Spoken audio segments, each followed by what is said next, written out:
Badao, Mela 98.3 FM, the sound of Lagos. So while you are just getting ready for the day's activity, you can always count on us as always on Mela 98.3 FM to bring you up to speed, to bring updates and trends, what's happening in our dailies to your doorstep, and of course for your listening pleasure, just to make you and keep you updated, keep you abreast of what is happening in the country and even outside Nigeria. So you're welcome to Trends in the Papers. It is called on Mela 98.3 FM. My name is Modupe Akinyesoye. We'll be going through and perusing the pages of newspapers this morning to see what's happening, more developing stories, more stories happening yesterday.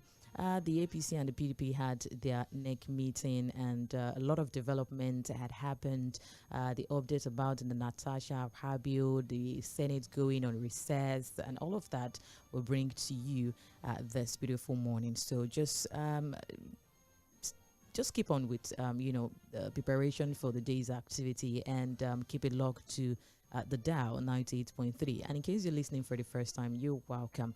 Thank you very much for deeming it fit to choose the frequency, amongst many fishes in the ocean. You have chosen to, take us and ride with us this morning. So you're welcome to the family. Thank you very much. You can also join our social media family and, follow us and out there.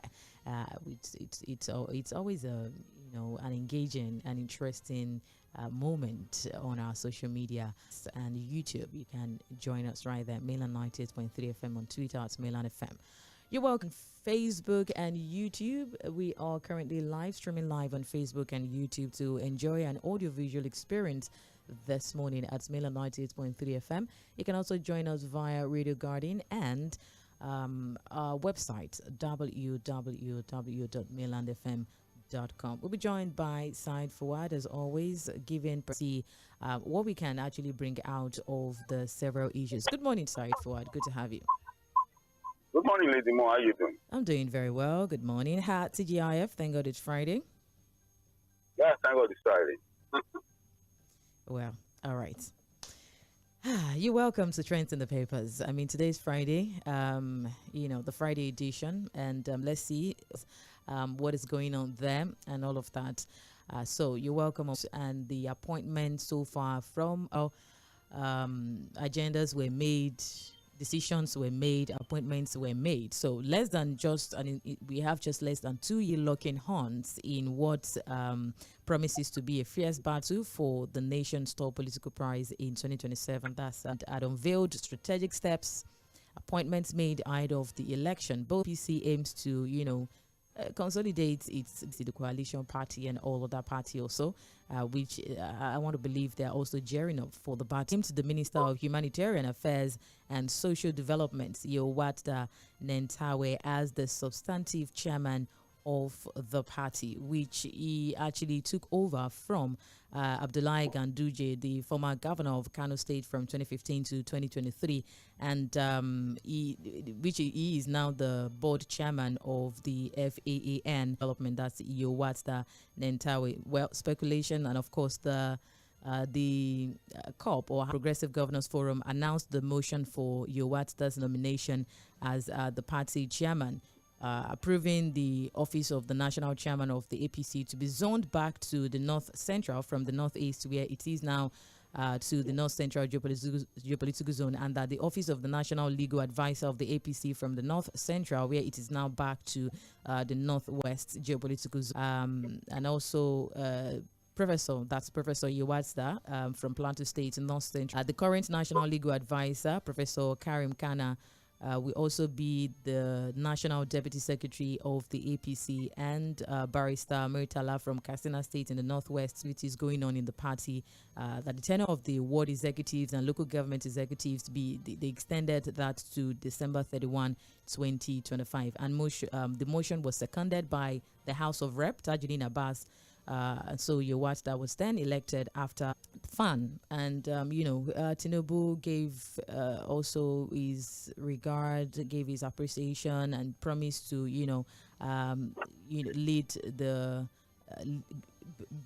continue unity with the party, and also welcomed even the speaker also, congratulated the new national chairman. Everybody actually congratulated the new national chairman. But on the other hand, the PDP also had their NEC meeting, which, contests be an opposition in the 2027 election.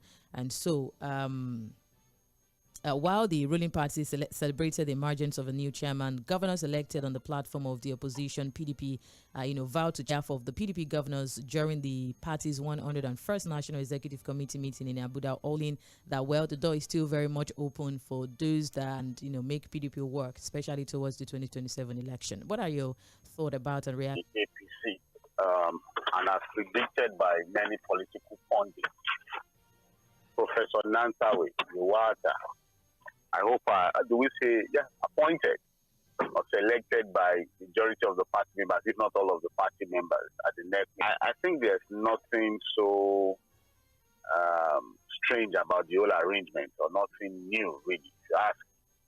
Because I think it was well predicted that somehow the national leadership of the party, the chairmanship position, will be going back to the North Central part on election. I'm sure that a new minister, also from Plateau State, would also be announced anytime soon for the Ministry of Humanitarian Affairs, and now, very, very soon, to fill that particular position. So somehow the APC is still able to put his house in order. And when I say put his house in order, you see the president, who is the leader of the party, and whose interest is superior to any other interest of the party at this time. Every other interest comes secondary to that of the president. So there can't be any troublemaker in the party. And now that, the party still has the leadership in the hands of the president, who can whip a dissenting opinion about the choice of Professor Nantawey as the chairman of the party. Again, before the announcement was made yesterday, a day before yesterday, the president had made that announcement was made yesterday. So congratulations to Professor Nantawey. He had contested to be governor of Plateau, first, appointed as minister, and now chosen as the chairman of.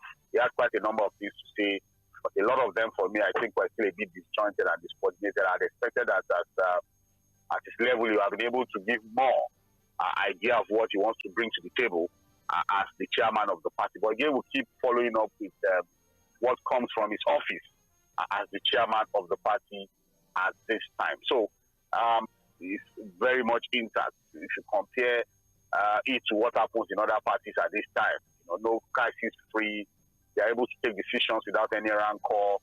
And I think our attribute, you really cannot misbehave. Other parties don't have the grace of such, or the opportunity of such at this time. So it is what it is. We'll keep an eye on the APC, see what the new leadership is going to bring to the table, and see what comes out of it. I'll first address the statement by the governor of Bauchi State, Bala Mohammed, who say, they are not going to tolerate any acts of what? What did he say? Indiscipline. Anyone that is putting leg, is putting leg on the fence and putting another one. That is now time, it's not the first time, but then this time is, maybe carrying more weight. Yeah, they don't have what it takes to deal with anybody that tries any nonsense. That's what he said. Yeah. So what is for President Bola Ahmed Tinubu? And not just Governor Adeleke, the entire PDP leadership in Osun State have just done that. Part of the journalists who were speaking to that. Oh, that's one act of discipline has just happened. What would you do about it? The indiscipline side forward might be relative to him. Maybe we don't know. Maybe we don't know what the indiscipline is talking about. So it would have been nice to ask him to define what he means by the best position to define what indiscipline means. You know what? And this is my honest opinion. My very, very honest opinion and prediction about the PDP going forward. That party will remain a spoiler. And I'll tell you what I mean by it. Because what you see that somehow now came together. Everybody now seems to be working together. Even though the leadership of that party, the PDP, is still firmly in the hands of some wiki as we speak. I've seen in one of the reports where Saraki said, of the National Assembly members that came in through the PDP have all defected to the APC. Adamawa, Taraba, Osun, and I think Enugu State, yes, 5 of them. They appear subdued anytime they appear in the media. The Enugu State Governor, for example, does not even show any serious commitment to the PDP. In fact, the Southeast, the man from Osun State, he was by members of the Osun APC. Now to go with, I'll be supporting of the PDP going forward.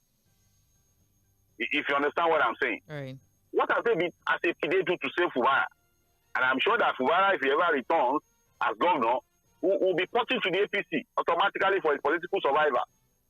And then the Bala Mohammed wakes up suddenly now to come and tell me now. The people that are remaining in the PDP, of what political value nationally would we say they have?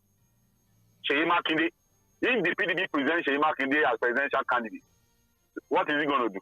I say it with all my mouth. Politically, what is he going to bring to the table? He's also one of the potential candidates of the party ahead of the 2027 election. I've even heard in some quarters that the PDP is third party now. If you talk about the PDP today, you must ask yourself, what are the intentions of Yᴏᴜᴜᴜ for the party? Yᴏᴜᴜᴜ today, and then they rose up from their next meeting to only tell us that they are now stronger and they'll be posing a very strong challenge to the APC. What challenge? What they will do is to be a spoiler. Most likely, like the PDP now, as they reduce to being a tool, to be a spoiler to the opposition. I'm telling you, that's what will happen to them. So the APC will choose a presidential candidate for them, only for them to try and take votes away from the other. Anyways, what are we saying here? Since you mentioned the statement credited to Saraki, what he said about the unity of the party, Dr. Abubakar Bukola Saraki, announcing that the key figures within the party's National Working Committee, that's the and he revealed that the party has now fixed its much anticipated national convention for November 15 zoning committee to determine the allocation of party offices across the Nigeria's 6 geopolitical zone. And he said that the meeting has laid to rest all the doubts and fears that, all is well. And that there's this in the party now that people almost every day, National Assembly members from the PDP are decamping. More governors are most likely going to defect. They told us over the weekend that about 80% of those people still want to join the APC. And they say all is well with the party. Now, so it's solidification of the grip of Wike and his court on the party. That's what you will see. Mark my word. Well, we see how it unfolds. Page 2 on APC Power Chess, the headline of Yᴏᴜᴜ peaks brightens Shettima and Northeast 2027 chances. Page 3 captures that in the Punch newspaper. Right, away from that, quickly, let's see. We have a development in the power sector about the escalating battle between the state electricity regulatory say that they do not, they had said that state governments do not have jurisdiction over the national grid and over electric power yesterday, that the national power regulator advising the state governments to reflect the wholesale costs in tariffs, or they should be ready for their intrastate markets are now authorized to create and regulate transactions in their state electricity markets, saying that this extends to the development of the tariff methodologies that that will apply to end users to determine tariff begins when they start generating and transmitting electricity. Side forward. There's confusion in the land, Lady Mo. And I've talked about the fact that, look, this idea of the new Electricity Act giving powers to the states to take over, I knew that at some point we're going to be having this conflict of interest, confusion as to the complete takeover of the end. And power facilities that are domiciled at the center, you have no control over it. Like we reviewed yesterday, the state, especially Enugu State, taking the lead. I said that kilowatt per hour. The GENCOs have said that, look, you are going to be putting the sector into more crisis because that will not be cost reflective by their own calculation. Now NEC has now come to what is being said is that, look, subsidies still exist in the power sector, even with 50% or 15% to 20% of Nigerian power users have been structured to be on the 206 kilowatt per hour billing payment that we call Band A. So, I like I said to state governments, inclusive structures at the state level that have taken over the power sector must all come to the table to negotiate. Don't have a complete control of the entire power sector. The entire power sector, they are not able to generate by themselves. They still have to work with the gen. That's not the strongest link, if you ask me. Our commissions, government commissioners who are in charge of power, the respective start of this needless crisis. Because my mind tells me if I'm not careful, we're going to run into serious crisis. Companies are insisting that, well, if you are going to be, they should wait till when they generate and transmit their electricity before they can decide pricing. And all of that. Well, we hope that there will be a meeting. That very story in the Punch newspaper, still trending in the papers on Mainland 98.3 FM, the sound of Lagos. We're going through a rather sad story still. You're still getting reports of attacks and people being killed. The Punch newspaper is reporting, and even across board, 14 villagers and policemen killed in Go's local government area of Plateau State. Yes, in Plateau State. And it was gathered that one of the attacks took place around 4 p.m. As the victims, mostly from the Shirank communities, that's Kefas, had confirmed the killings, in Jos on Thursday night. And he said that, yes, that it is true that there was an attack on the people about 4 p.m. Yesterday, Boko's market to Mango village of Boko's local government. And he further revealed that security personnel happened earlier that day, where a mobile police officer was killed at his duty post. That the police officer was, manning a checkpoint along a road, that Richard Road to be precise, in the same data as unfortunate. Side forward. Attacks, killings. I'd like you to tie a story, a particular story to this one. The Mᴏᴜ Allah is giving reasons for the attacks in the north central part of Gonfalves and Plateau State story. Give me a minute, and then I would. Give me a minute, please. Let me see. Okay, I'm trying to get that story. I'm trying to get the story so that we can quickly. Not yet. Yeah. Very important that we link the two stories together. Very important. Okay, let me see. Still trends on the papers. Join us live on Facebook and YouTube at Mainland 98.3 FM. On Facebook and YouTube, and also to try to get a story so that we can. Okay. Benue State chapter, you mean, of the Miyetti Allah Cattle Breeders Association of Nigeria, that's MACBAN, the across Agatu and Guma local government areas of the state. And in a statement that was released over the weekend, this signed by the state chairman Ado Risku Mohammed and Secretary Ibrahim Galma, the association detailed the incidents, which reportedly began in mid-May this year. And according to the statement, they said 150 cattle belonging to a herder are in the same area. And so the association said those cattle remain missing. And further losses were also recorded on June 2, 2025, when 905 cattle. And it's in the Guardian newspaper. I've highlighted the one I want you to take. Okay. Beg your pardon. All right, let me just quickly get through. Okay. Oh, yeah. Apologies about that. Fulani Avenging declared that the incessant attacks and killings of the plateau would continue due to the injustice herders face in the state.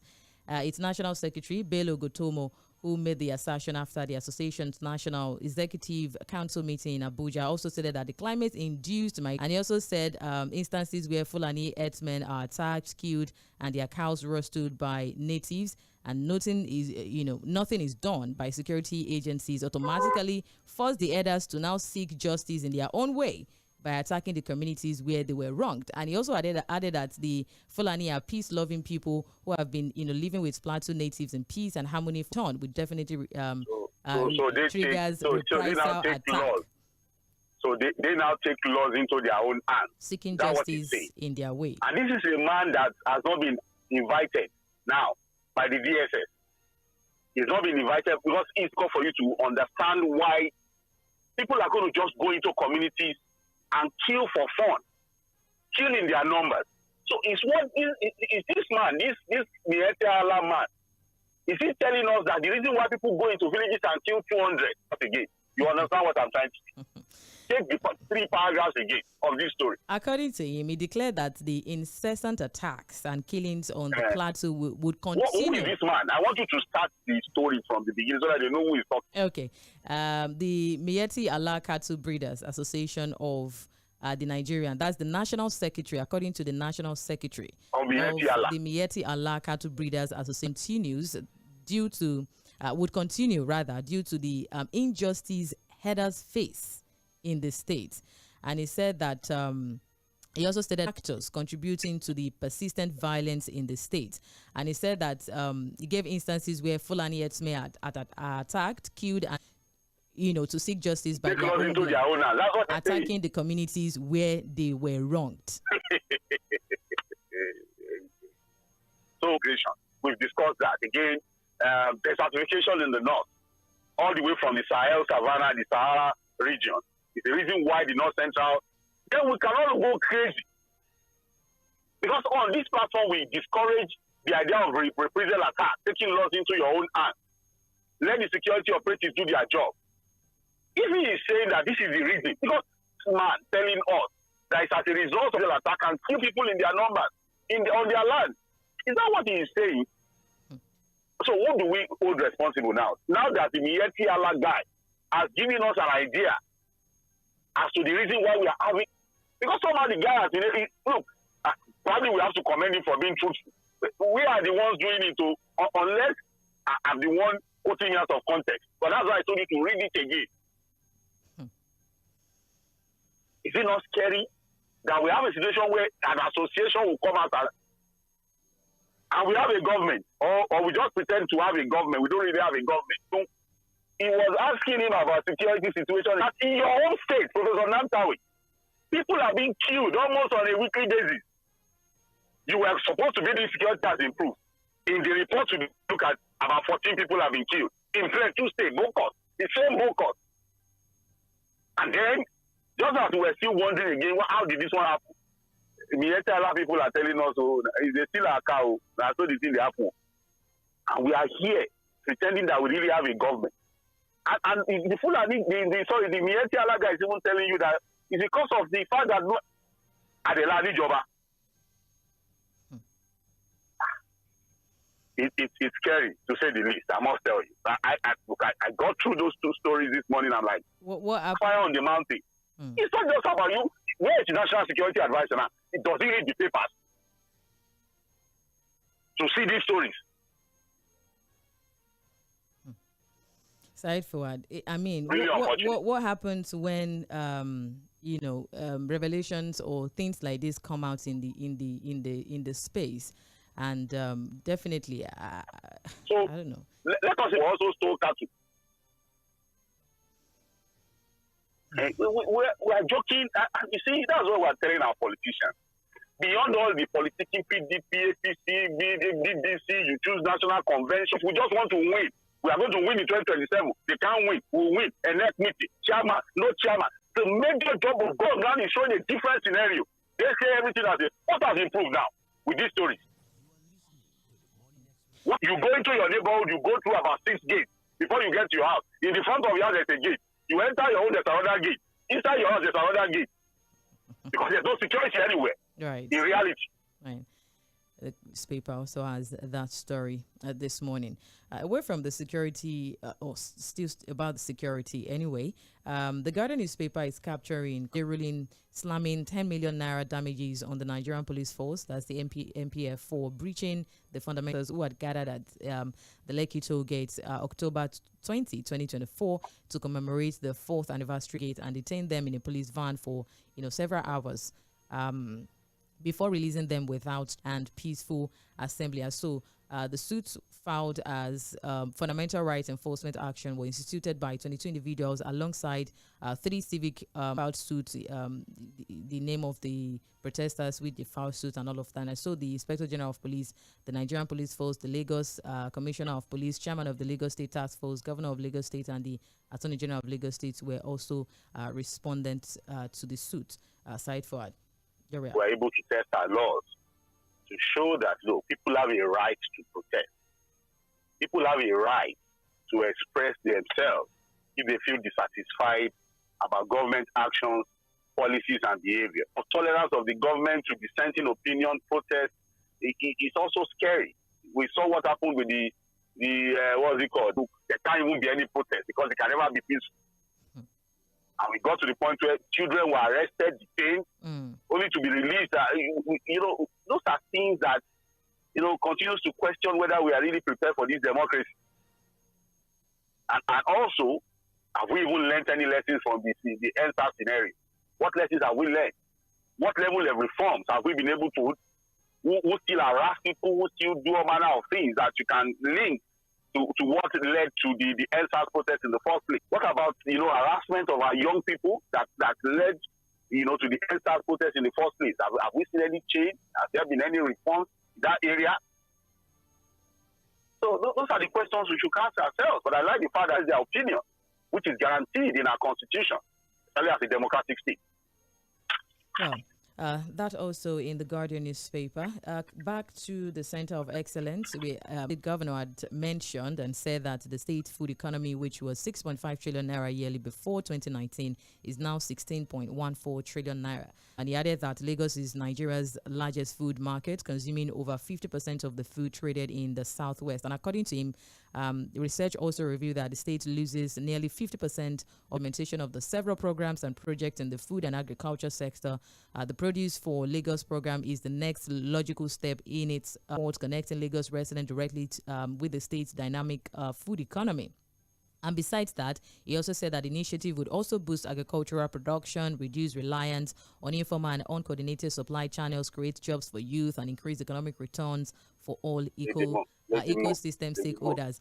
And the people's reaction to these new initiatives is the fact people are highlighted, and they asked the end product of that, the result of that. What has that done? And we are having a new initiative now. How far do you think this will also go? I don't know.